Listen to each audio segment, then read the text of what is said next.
খরচা হয়েছে আমাদের এখানে আসতে, সমস্ত ডিটেলস থাকবে আমার ইউটিউব চ্যানেলে ডিএসআর ব্লগে। আপনারা ফলো করবেন, সাবস্ক্রাইব করে রাখবেন চ্যানেলটাকে, তাহলে সমস্ত ডিটেলস পেয়ে যাবেন।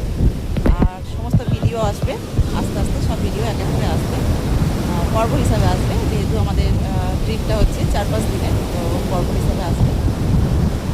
একবার দেখুন সৌন্দর্যটা।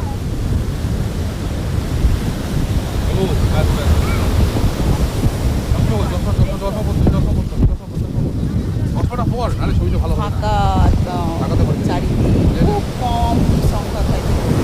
মানে আমরা যে বাসটা করে এসেছি, ভলভো সরকারি যে বাস, সেই বাসের এই প্যাসেঞ্জারগুলি আমরা এখানে আছি।